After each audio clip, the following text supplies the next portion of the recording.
Malmo anga foli tamni be aw bela jelenya anga me ka naje mali ko ani mali ko kala anga foli ba aw bela jelenya hal bi ana banake na dengel do mo do siga alliance mahatma gandhi de la révolution malienne ni balma ke ni terke ani mbarake dans la révolution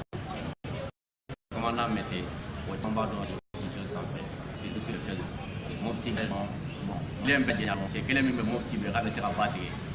allez mali armée de se rabattre bi mais c'est que les mêmes se rabattre au commandant Mété de commandant mon petit bi nyaba la carré pour la bi nya fa nga ga jade na nga se vidéo ke appel lancé en ballon pour la grande marche prévue pour demain 8 juin afo malien tena muso demseni mo ba bela jelenya faso ko do bela jelenga bo nani appel lancé en bas do ama appel lancé mo vraiment ani appel lancé les patriotes ceux qui ont l'amour de ce pays mo mo mago be faso la mo mago be faso ka nyata la anga appel kunye olu de ka se olu de wele olu kana marsi la andu ba do fani appel lancé la faso de nyuma bela jelembe ko sinon ne bolo malien bela jelembe ka fo ko élection na ko ala kan kisi mangama élection ko manga ala kan kisama ne bolo no ye bela jelenga la ini do be ka boka marché ka fufu mako be élection jelena ne bolo o ye malien bela jelenga la ini opposition koto la majorité koto la am bela jelenga ala dele mi ala élection ke dans la transparence manga ngana bala fofo kana bala ka ke tleni yani horo yani jelango o malien dem bela jelenga la ini no malien dem bela jelenga la ini ni jekulu do ko olu ba fe ka boka tama pour que élection jelenga sera ke to mina ne bolo parce que donc dina côté bela jena ka se ka bo bela jena ka la ngine jamana basi mi bela jena ka bo sabu ko ko molma ke Mété ini nyantuma nyaba ibora mopti ka se amma bi kare funda ni ye ko chancha ko ni akara mo ko so parce que bora mopti bora amba so atrar to sinon te ka mo tu bora to sila na amba lo me mopti amul bora so ka sabu ke woni nana bi akadinya anga se ka bo obi ko so ere yelen do boma ko kono bi ina ko nyamune boma ko kono kasi en fait kare pour la bi bon Mamadou isiribe ba fo alhamdulillah bi ala fo ka ala barkada ala mu yimbo mofti nani mu fo fa ba kono fo kana yere soro kare fur kono fo kana yere soro anga gidi kere fe no yi bachi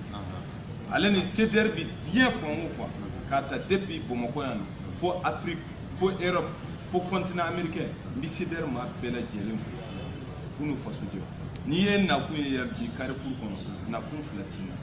ni ya jate minere ambi wati mun na sisa ambi sumalo de kono na déplacement ga gelen kuju ga nya fo fasojo na ne ka wato wati je suis prêt kan nindi nya me ga fo ko marsi ba mun bulu dalin be sini no e le 8 ka be vendredi ma donc ka kan ne ka yini keneka aka kan ne fasojo kenade commandant ga kenan nina donc aka kan ye keneka donc wode ina ku yera folo sini marsi donc e bora mopti fo mopti kana sini marsi do wona kam kulo keme woro ani kulo bi wolonfla ani duru mopti bomo kulo keme woro ani kulo bi wolonfla duru an willa depuis 3h du matin an shira ka boli fo si sam fla ne yoro mi yera sisa ni fo so jo yera ka fo ta permis mana chanchala ni kam parce que nyore mais jo passé di makirana nyere de nga wor bon yere bon yante de ne bi déplacement ke ka ta dien fo mo fa ibi nye bi bom mun tigo ka do du wo jene yam fo nyere de bi ngulo do du fa kono ka bo faso kama mata diende mo fo ni ndabara bay pampara pa nyere de bi ngulo do du fa kono ka nga wor ko ka ta passer akadi nyore fo man ta ke wor kama an ta ke sano kama an ba ke en tant que citoyen malien malmo ayni yede dore bora fo mopti kilo keme chama Ota oboli kana buno ko marsi kama a warde bo ayre ko wa abe wardo ma ay waya to de bayre ko pour ka sera mo mukti kana mais embe bumo ya embe bumo ko kono ya commune 1 commune 2 commune 3 commune 4 commune 5 ou commune 6 ba dore fofo ete e ka carburant 1000 francs ou 500 francs ko drone ta ka déplacer kana ni marsi na ou ka stroma ta keme ou keme ni muga ka stroma ta kana ni marsi na balmao ni e ma sera no la ire bi ka faso kanu ani ni ka faso kanu hu ta ku danyo ngoro na bela jelen ka yeta kelen faso ko la eta te dore ka boy ka ro la dron commune do la kana commune do la bon ko kon la de do ka déplacer kana ni marsi dron na faso jo marsi mbalma ke mbalma muso ni e ma se ka ni na tien tien na fro ka kuma faso ka dominer ti se ka kuma na silenya ah commandant bon marché dun dɔw bɛ ka kan caman fɔ a la an y'a mɛn mɔgɔ fu dɔw bɛ k'a fɔ ko olu bɛ bɔ ka marché mais a tɛ balana depuis an tɛ a banna wagati la u bɛ k'a fɔ k'olu bɛ bɔ ka marché mais ani bi cɛ o mɔgɔ kelen olu ma se ka bɔ ka marché mais n'a jateminɛ mouvement an tɛ a banna sigi wagati ni sanu tɛ u ye mouvement min créé a bɛ se mouvement 30 ma mais a bɛɛ ale mɔgɔ suguya kelenw de ye bon n'i y'a jate a tɛ tɛmɛ mɔgɔ 20 ɲɔgɔnna yɛrɛ kan olu de bɛ ka wari minɛ RP mɔgɔw la waati bɛɛ ka wari minɛ RP mɔgɔw la waati bɛɛ k'u bɛ jama ɲini k'a di RP ma u dɛsɛlen don ka se ka jama fara ɲɔgɔn kan ka se k'a di RP ma chaque fois olu b'a fɛ mankan dɔ de ka wuli dɔrɔn olu ka défaut kana ye a kana se ka dɔn k'a fɔ ko tiɲɛ tiɲɛna ko mɔgɔ to olu kɔ olu fana bɛ to mankanci la radio sow la ani publication na Facebook sanfɛla la e bɛ se ka mun de fɔ o fasoden jugusu qualité ninnu ye parce que an y'a dɔn depuis waati jumɛn na u bɛ k'a fɔ k'u bɛ marché ou bien k'u bɛ meeting kɛ fo ka n'a bila bi la u ma se ka kɛ parce que n'u y'a kɛ don o don jama t'u bolo or que olu dun bɛ ka wari de minɛ RP mɔgɔw la k'u bɛ baara la mais i bɛ baara la i b'a yira i ka mɔgɔ la k'a fɔ k'i bɛ baara de la a bɛ se ka dɔn cogo jumɛn politicien mago bɛ mun de la bi RP mago bɛ mun de la bi o de ka se ka jama fara ɲɔgɔn kan jama min bɛ se ka kɛ jama nimisi wasalen ye olu mako b'o de la bi sinon an bɛ yɔrɔ min na bi an b'an ka Mali politicien mun bɛ opposition kɔnɔ bi an b'a bɛɛ lajɛlen fɔ ka taa Umaru Mariko ma ka na Sidibilela ka na Sumayila la ka na ADP Maliba mɔgɔw la ka na FAR mɔgɔw la u bɛ ka wari min o kan mobili sanna ka di dɔw ma dɔw ye muso furu hali sini dɔw ka dugu problème bɛ yen waati bɛɛ u bɛ mankanci fɔli i bɛ se ka mun de fɔ fasoden jugu ninnu ye Sidibe ale bi ala m'an tɛgɛ ɲɔgɔn ye kira m'an tɛgɛ amina amina yanni n k'i jaabi fɔlɔ n bɛ segin kɔfɛ dɔɔnin kan parce que bamananw ko ten ko n'i y'a mɛn doni kunnandi i b'a fɔ sababu ɲuman race badji n b'a fo kosɛbɛ dan ti foli mun le guide de la révolution malienne merci parce que ni suprême de la révolution malienne merci o de wala n'i ye ne ye nin kɛnɛ arasa ye fɛn dɔ de fɔ a ko n bɛ kumakan mun fɔ mali jeunesse ye ala k'a k'aw ma dusu ye fasoden ɲumanw ala k'a k'aw ma dusu ye bon o de kɛra ne ma dusu ye bi o de la n bɛ ja sɔrɔ a kan o de la n bɛ ja sɔrɔ misi kana hadamadenya yɛrɛ kɔnɔna na ten y'a dɔn dɛ bolomani ti nin ya n'i k'i b'i bolomani kelen touché ale la nin ye joli ye tan tɛ yan tema fara kan n b'a bɛɛ sɔri a siga ayi cɛ kuma man ca koyi ne y'o de f'i ɲɛna cɛ kuma kelen de don walahi ne y'o de f'i ye n ko maa dɔw de bɛ Facebook sanfɛ u b'a fɔ ba wari u b'a fɔ sa wari donc c'est dire wari bɔra ka ban dɔrɔn olu b'o de fɔ wari ka bɔ dɔrɔn olu ka wari olu bɛ kariya k'u ba sacrifice wari kama olu ka temps yɛrɛ tɛ ne bolo c'est à dire ne ko n b'olu jaabi dɔrɔn n ye fɔdɛri don ne y'o de f'i ɲɛna n ko ne bɛ taa terrain mun kan n ko n'i y'a ye ne b'a fɔ wa k'a bila ne ni n ka argument de bɛ ɲɔgɔn na an n'an ka dalilu de bɛ ɲɔgɔn na ne ko n bɛ taa yɔrɔ min dɔw sigilen don muso n'u den woro geren na tɛ min na dɔrɔn ko bɔ a t'a bila mais est ce que n'olu bɛ Mopti e ɲɛ ni olu ɲɛ kɛnɛ kelen kan est ce que u bɛ sɔn ka ɲɛ a den t'u cɛ la wallahi a den n y'o de fɔ n ko n'u nana ne bɛ taa yɔrɔ min ka taa dɔ ye ka kuma ka faso kuma fɔ yen ka dili ka foli fɔ yen n'u y'u ba di ye u ka na n'u sera bilahi n tɛ kuma si ni n kumana i k'a fɔ tu an bɛ sunna sinon olu tɔgɔ ɲɛnama yɛrɛ b'an bolo wallahi an bɛ sunna wallahi an tɛ se ka kuma olu kan ne y'o de fɔ komi landen dɔw bɛ t'u jɔ arapɛri landen dɔw k'a fɔ ko wayi ko buwa t'a bila an ka sabali dɛ k'an ka na ni dalilu ye ko nin tɛ dalilu ye an b'a fɔ buwa t'a bila an fana an ka hakilimandi Mopti filɛ sisan bilahi a filɛ an ka téléphone na sisan wele la ko taalen don depuis surɔ fo sisan n ye n kale Ala ni kira la donc o cɛ ma kɛnɛ ka taa ko n ka taa n ko n tɛ se ka taa n ko ne filɛ fo armée tɛ wele ka taa constat kɛ armée tɛ wele ka taa fo wele ni problème Mopti e commandant de bɛ wele kɛ ka na o sababu ma kɛ dɔwɛrɛ fo an ka guide de la révolution malienne Arasbati wa kumakanw de nana ka dusu dɔ i la bi ka faso ta k'a da e ni kan bi ni problème bɛ yɔrɔ o i sɔnnen don saya ma mais i labɛnnen don k'a ta mais n b'a fɛ ka fɛn kelen bɛɛ de fɔ maliyɛnw ye n b'a fɛ k'a fɔ mun ye c'est à dire minnu hakiliw tɛ ɲɔgɔn fɛ mun hakili cawulen de don mɔgɔ mun hakili t'u yɛrɛ ta ye n b'a fɛ k'a fɔ nin de sinon hakilima bɛɛ o bɛɛ ye yɔrɔnin faamu an ka segin kɔfɛ dɔɔni an ka na 2013 comment en 2013 n'i y'a ta ka jateminɛ i bɛ ka popularité 2013 en 2018 ni mɔgɔ minnu y'a comparer ɲɔgɔn na kosɛbɛ hakilimaw de b'a dɔn dɛ mais hakilita ninnu olu hakili ma se nin yɔrɔ ma olu bɛ kule la halisa mais ni mɔgɔ min 2013 ta ka jateminɛ en 2018 ta ka jateminɛ i bɛ ka popularité i b'a kalama i bɛ ka teri fɛn fɛn tun ye i bɛ ka teri 2013 la bi a bɛɛ kɛra i bɛ ka jugu i bɛ ka ɲɔgɔn bila bi a sini i bɛ ka kɛ ɲɔgɔn fɔ a sababu jumɛn dɔ ye fɔlɔ danaya ɲɔgɔn filɛ tɛ o ka ɲɔgɔn filɛ bi an b'a dɔn Diko fana ka danaya ba tɛ i bɛ ka kan bi kosɛbɛ a kun dɔ ye jumɛn ye fɔlɔ Diko ka association dɔ bɛ yen n'an b'a fɔ o ma ko association Badenya Tɔn association Badenya Tɔn a mɔgɔba dɔ Diko ye force ba b'o la bi kosɛbɛ an ka marche min reprimé na o don kɔ an ka force de deux fɛ polisi ninnu parce que an tɛ olu de l'ordre ye quoi olu nana dɔrɔn ka se ka mɔgɔw represser tan cogo dɔ la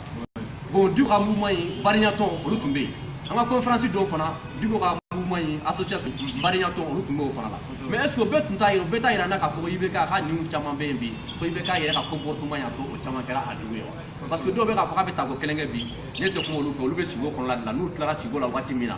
u bɛ na u na anw bɛ sigi ka kuma ne dabala bannen tɛ wa 2013 Malien bɛ fara ɲɔgɔn kan Malien bɛ fara ɲɔgɔn kan 2013 ka sababu kɛ Mali karamɔgɔba ye olu bɛ fara ɲɔgɔn kan k'a fɔ ko IBK a ma se ka tako kelen kɛ ɲina olu bɛ balen IBK bɛ tako kelen kɛ cogo jumɛn mais mɔgɔw b'a fɔ cogo min na ne Jubato Naji min n'i m'a fɔ ko den n'a fa bɔlen don i b'a fɔ k'a n'a bɛɛ n'a ka bɔlen don olu ta y'o de ye parce que olu bɛ yɔrɔ min na bi olu bɛ ka wari de minɛ denbaya bɛ ka balo RPM wari la location bɛ ka sara RPM wari la mobili bɛ ka san RPM wari la donc n'i m'o fɔ a bɛ yira k'a fɔ i bɛ ka wari min minɛ i tɛ ka baara kɛ donc olu bolo an ka wuli an ka baara kɛ an ka mankanbaw ci k'a fɔ IBK ye Malien bɛɛ lajɛlen b'i ko IBK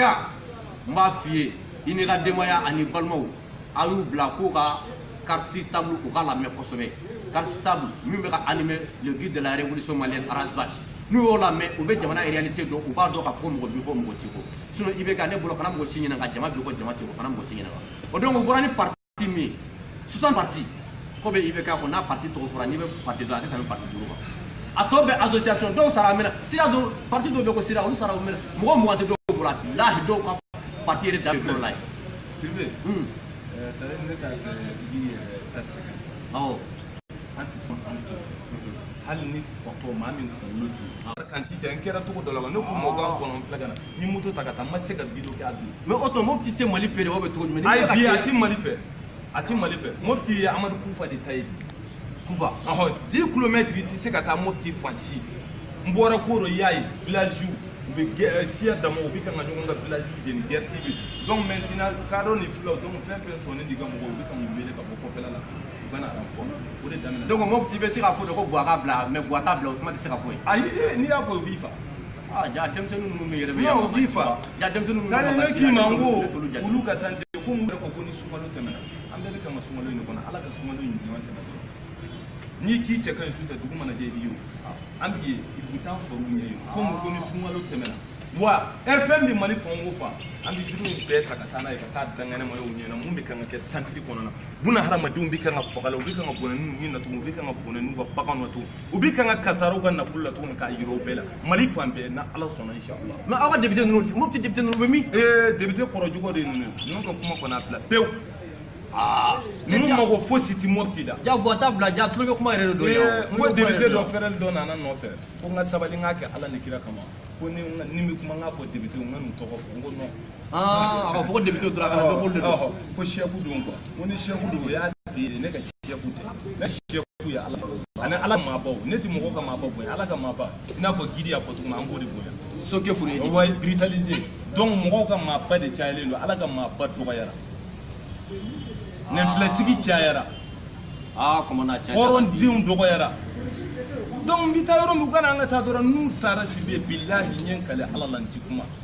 mais ninnu yɛrɛ tolen don Bamakɔ sariya a b'olu kɔnɔ ko Bamakɔ kelen bɛɛ de bɛ se ka président sigi a dabarabaya ne bɛ mankan ci la yan mais hali n'a fɔra k'u ka bɔ ka taa région dɔ ou bien cercle dɔ la aw tɛ taa yɔrɔ si aw bɛɛ sigilen don ko Buwa t'a bila Buwa t'a bila mais cɛ b'a dɔn ninnu ye mɔgɔ Buwa t'a bila dalu jumɛn b'u bolo dalu t'u bolo Sidibe ne yɛrɛ sera Mopti i yɛrɛ b'a ye an ka nɔgɔ bɛɛ bɔ la depuis jɛnɛ kafin i b'a dɔn i bɔra Mali kɔnɔ meeting la an taara l'équipe de la révolution malienne an taara Mopti bon Mopti bi Mopti ka jugu ni Benglazi a ka jugu ni Syrie ye sini mɔgɔw b'u abonné aw ka page kan n b'a bɛɛ d'u ma détail un à un komi n sɛgɛlen don sisan Mopti ka jugu ni Benglazi ye bi de ka jugu ni kun ye an bɛ yɔrɔ min hali sisan Mopti wallahi Allah u ye n wele sisan Koro k'u y'a daminɛ depuis surɔ u filɛ ɲɔgɔn na n ko cɛ ma a k'a tigɛ n ko ne filɛ Bamakɔ de n ko ne tɛ se ka na wallahi a appel 906 n b'a bɔ k'a ye bon n balimaw aw tulo bɛ Mali kibaruya la commandant bɛ ka caman fɔ Mopti la komi mɔgɔw bɛ sun na a yɛrɛ y'a fɔ cogo min na a bɔra Mopti ka marche dɔrɔn de kama marche dɔrɔn de kama n'a fɔra ko ka don Mopti la mɔgɔw bɛ ka faga cogo min na mɔgɔw bɛ ka ci mɔgɔw la cogo min na a bɛ kɛ sababu ye mɔgɔ caman bɛ kasi mɔgɔ caman ka sun bɛ tiɲɛ a sababu kɛ kuma min fɔtɔla ye o de kama an bɛ ka diɲɛ bɔ ka sɔn bɔ ka tila k'a cɛ tigɛ i m'a ye n y'a ye n taara Karo dugu la yɔrɔ a bi yan n bɛ tila k'a bɔ téléphone na k'a yiri la k'a bɔra fɔ k'a biɲɛ bɔ a n'a sɔrɔ k'a cɛ tigɛ ka tila tuguni ka cɛkɔrɔba ta k'a kan tigɛ n taara bɛn n'a bɛɛ ye de n jɔlen don yen nɔ karilen don ɲɔgɔn na an bɛ jamana na sugu jumɛn na président tɛ yen jamana tɛ yen i bɛ k'a dɛsɛra a fɔra ye a ka taa nin bɛɛ la ko Buwa t'a bila a b'a bila Buwa kɔni b'a fili de yɛrɛ ani jigilatigɛ comité défense ne t'ale tɔgɔ fɔ quoi san 5 e bɛ mɔgɔw kan i bɛ mɔgɔw faga la i bɛ marifa cira mɔgɔw la i bɛ mɔgɔw kɛla fɛn bɛɛ élection surunyalen k'i b'i yɛrɛ ma tunu o kuma t'a la nin fanga ya ba bila di fan joli laban wallahi an ba fo an dala to me an duskun na tendu wallahi an ti shirawo wallahi mogo toro la mogo la jabala kurala kalante de mais ala ko aga fantaw ni biya ko hinu la mogo ga hakki minenen du bolo mogo ga hakki minenen du bolo ta kurana jimen kala aw kana da kurana ma yi fewere kala muti kurana ala tani ay mogo ga hakki duma mogo de flan barku flauka jene matita matina wallahi bisa Allahu akbar ubi nyongana dépôt dongolo ma force blagata malendon wallahi mais muna armée te boka tokolu fe na fro kanga boka marché ko marché donner si ka meri kuma na wallahi adina ne kono ka fame sali Palestine no ba ambe Israël de ko tellement armée polo no na ki joni marfa no fe ni bomu ye to la ba bomu filanga to mi kise ba ci no ne re ngo te madala mo ba so ngo kufa gena aboy wallahi madala aforane madala ngoti yeta wala ko teni tu nga cha marché kelay ulo teni tu mu la baka cha marché kelay mo ko kono ya mofti be kidal be wala ngubi na kise mun tiawlo ba ko fele fleni yo otumo ti se ka ta jiyewa wai ba do tiya sara depuis lundi chou dimanche chou fo lundi wula da fe da muso nana ka batiga muso afumuso yere de sara aka matla ta ka da wuturo sanfe ka roka bu je jatu ni jewo je magara do bi kutike ki kutike aho ka tige chou fogara depuis dimanche chou fo lundi wula da fe da nana ta billahi afumuso de nana afumuso na che fatu lenta unala ka che fa nana ka cɛ ka matila ta so kɔnɔ k'a da wotoro sanfɛ ka furucɛ da sanfɛ k'ale ti cɛ in janfa ka pousser ka na n'a ye fo danganda la ka su ta k'a bɔ dɔn muso ko cɛ t'a la k'a ta k'ale dugulamɔgɔw ni mɔgɔ bolo donna su fɛ i ba su ye k'a don kurun kɔnɔ ka taa même pas 10 jours don ka page kɔnɔ i b'a ye n taara filiya ba tɔ mais o tuma RP mɔgɔ tɛ nin kalama ko nin bɛ jamana in kɔnɔ u b'a kalama gouverneur b'a kalama i b'i jɔ gouverneur ka yɔrɔ la k'a fɔ allo Sidibe gouverneur b'a mɛn a tɛ se ka taa yen ko général des 5 étoiles des 20 étoiles nafa jumɛn b'a la cɛ kuma na cɛn ne yɛrɛ farifara la an ti kuma de ko kuma ka d'an ye an b'a fɔ koyi an ye hɔrɔndenw de ye ka taa i sigi i ka téléphone kɔnɔ ou bien mobile kɔnɔ k'i bi dabarabaya kuma fɔ dabarabaya de bi jamana jɔ wa ou bien ko Baci y'a kɛ tan dɛ Baci y'a kɛ ko Baci ko walidenw ka bɔ a yɛrɛ ti bɔ Baci k'an don kolon kɔnɔ k'an susu an de quoi parce que a bɛ Mali ka affaire de kɛ kumakan mun ma ne y'o de fɔ n m'a fɔ a kunsigi n m'a fɔ a ka démarche kumakan mun b'a nɛnku ni ɲɔgɔn cɛ kumakan ne kumana min ten n bɛ sa o de nɔfɛ ni maliyɛn den ɲuman tɔw n'o ma diya maa min n'i bɛ sa ala k'i ta tiɲɛ an bɛ bɔ hali sini ne bɔra kama fo Mopti de kana n y'o de fɔ n k'a b'a fɔ ko ne bɛ kuma min fɔ Mali jeunesse ala k'a k'aw ma touché billahi sigi o kuma nin ayi non kuma na e t'a exemple frappant mais sinon an min filɛ nin ye bi kuma na an bɛ yɔrɔ min na bi non ni arabas foni ɲɔgɔn ka cɛ ko ala an ka bila tasuma kɔnɔ bi an ka ca an bɛ don on est prêt wallahi o t'o dɔn parce que i b'a dɔn min bɛ k'u fɛngɛ yan u bolo k'a fɔ ko ni bawali ninnu kɛra an ka cɛ ko ni arasa appel lancé ko ni kisɛ cira ko mɔgɔw tɛ bɔ wallahi n balimaw aw bɛ ka wele wallahi mɔgɔ ba an bɛ yɔrɔ min na bi ni arasa ko k'an ka don tasuma kɔnɔ k'an ka bila kolon kɔnɔ an b'a dɔn an bɛ fili kolon kɔnɔ hɛrɛ de b'a duguma sinon bonne tɛ wallahi aw kana da arasa ka vidéo zeli ma dɛ sini sɔgɔmada fɛ ka vidéo kɛmɛ aw ka jan ti fara la secteur ban sɔrɔ sini Sidibe hali n'aw ko an ka si yan on est prêt ne kɔni nana kama de complet kelen a filɛ nin ye ani n ka drapeau a filɛ sini bɛ marche kɛ dɔrɔn n bɛ don premier car la direct à Mopti na kun fosi ti n'o kɔ ka na guide ka wele ka marche bɛ basi bɛ taa Mopti direct sɔgɔsɔgɔ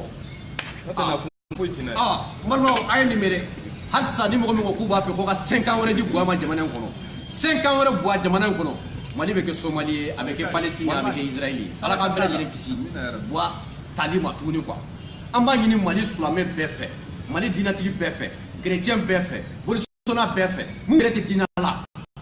parce que jamana y'an bɛɛ jɛ de n'a fɔ jamana bɛɛ lajɛlen de ye kira kisi nɛma bɛ kira min kira de ko faso kanu k'o ye limaniya dɔ ye fɔlɔ an tɛ kuma dɔ wɛrɛ kan an ye silamɛ de ye mais mɔgɔ wɛrɛ ko ye mun tɛ silamɛya la mun tɛ chrétien mun tɛ bolisona ye min ko ma da nin si la an bɛ wele bila aw bɛɛ lajɛlen ma sini sɔgɔmada fɛ 7 heures an bɛɛ lajɛlen ka ɲɔgɔn sɔrɔ place de la liberté la n'o dɔw b'a fɔ a ma fili kuma la ko fɛn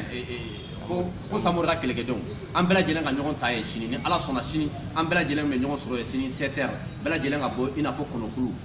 an ka bɔ k'a yira diɲɛ bɛɛ lajɛlen ɲɛna k'a fɔ ko an mago bɛ jamana basigi de la an bɛ yɔrɔ min na sisan mɔgɔ mɔgɔ ka hakilila jamana basigi wallahi i tɛ foyi ɲini fɔlɔ i b'a fɔ de ko élection jɛlen ni ko jamana basigi bi dɔrɔn a fɔ ko mago bɛ élection jɛlen na jamana basigi tɛ se ka kɛ ni élection jɛlen ne ko k'e mago bɛ jamana basigi la ne ko mago bɛ jamana basigi la ni mɔgɔ k'ale bɛ bɔ ka marcher ko pour que élection ne bɛ mun na ne bɛ to so kɔnɔ ne tɛ b'a fɛ ka n'an bɛɛ lajɛlen ka laɲini kɛlɛ mun bɛ ka fɔ ko ala kana mankan b'a la k'a mago tɛ mankan na an mago tɛ mankan na n balimakɛ n balimamuso kana fɔ k'i mago tɛ mankan na fɛn min bɛ na ni maa ye mun kɛ o kana na mankan bɛ kɛ o jumɛn an mago bɛ élection jɛlen la 2013 bon ma se ka tago kelenge kani dinamo to nyombolo kani jamatigu to nyombolo kani danamo to nyombolo kani sulamo to nyombolo kani chrétien to nyombolo bon ma se ka tago kelenge ko la nyina 2018 la sulamo tegele bola dinamo tegele bola chrétien tegele bola josona tegele bola malien tegele bola wa se ka tago kelenge na no hakilna ka do malien kuna ka ko amago be tago kelenge la wallahi aba fe kana fidine jamana ko tago kelenge jamana ko am ba do mo ni boatara deuxième tour la kan la sama de be nyina ne mu be manganci ba funna non ne yɛrɛ ko candidat fila de bɛ fo n tɛ buwa jate wallahi ay bo ko ale ti kursi yɛrɛ la sinon buwa ni buwa ne taara deuxième tour la bi wallahi i b'a ci saraka t'a la saraka t'a la parce que ne b'a dɔn ne bɔra bi Mali opposition bɛɛ fasoden ɲuman bɛɛ mun mago bɛ jamana basi la wallahi u bɛ fara ne kan ne bɛ buwa ci bi deuxième tour la ni ala cɛ Siribe donc buwa ni mɔgɔ bɛ taa ne bɛ buwa ci donc opposition fo kosɛbɛ wallahi je suis fier de Papa Bacili wallahi je suis fier de Soumaïla Cissé chef de ville je suis fier de Igor je suis fier de Tcheplé je suis fier de Mamadou Aw Gassamba Umar Marko je suis fier de to wara de wara donc an bi ɲɔgɔn bolo a fɔra cogo min sini na ala ni kira sɔnna an bɛɛ lajɛlen an ka ɲɔgɔn sɔrɔ fasojɔ kɛnɛ kan hɔrɔndenya kɛnɛ kan an ka bɔ an ka taa ŋaniya ɲumanya yira an bolo lankolon muru t'an bolo bese de la révolution malienne na ka guerrier ye an tun mana dɔwɛrɛ foyi la ka appel lancer aw ma an y'a fɔ toujours an bɛ appel lancer mɔgɔ min ko fasoden ɲumanw an ko an mago bɛ fasoden ɲumanw la dɛ n'i ye fasoden jugu ye an b'i wele to i ka so kɔnɔ ka na ne critiquer kana fɔ ko Siribe Kɔnta k'i bɛ ne nɛni ka ne fɛngɛ ne ka sira foyi tɛ ka nɛni la ne min t'o fɔ ne ko ne mago bɛ fasoden ɲumanw de la n k'olu de bɔ ka na mun mago bɛ jamana basigi la mun mago bɛ élection jɛlen na mun mago bɛ hors thème ka kɛ fasoden bɛɛ lajɛlen ta ye ne ko n ko olu de ka bɔ olu de ka na marché la min tɔgɔ fɔ min fa tɔgɔ fɔ min ba tɔgɔ mago bɛ fasoden ɲumanw de la fasoden ɲuman bɛɛ lajɛlen ka bɔ sini an mago bɛ fasoden ɲumanw la bɛɛ ka bɔ ka na sini an ka marché se k'a fɔ an mago bɛ faso ka basigi la jama ka bɔ kana ɲininkali kɛ ko autorisation dɛ autorisation dira an ma a tun dira a ma di an bɛ bɔ ka marché e min sigilen don autorisation dira ou a ma di autorisation sɔrɔlen de don mais an ma autorisation ɲini an kɔni kɛ ɲɔ informer k'an bɛ bɔ ka marché de u yɛrɛ ko ko awɔ k'u sɔnna o ye marché autorisation d'an ma hali n'u tun m'o di an bɛ bɔ saraka t'a la parce que Alassane mana fɔ k'an ka bɔ ka fɛn fɛn kɛ bi i tasuma kɔnɔna dɔn an bɛ don a kɔnɔ glace de b'a kɔfɛ ni kolon kɔnɔna dɔn an bɛ jigin a kɔnɔ ka jigin de b'a kolon dugumala la n balimaw k'a fɔ aw ye ne tuma an bɛɛ lajɛlen bolo Sokɛ pour éduquer kuma na kumakan laban fɔ an ka taa. Il y a comment tu te moques, Sokɛ pour éduquer, brutaliser pour éduquer, Milikiti pour éduquer, Wallah va vous. Rastafari demain matin. Merci beaucoup.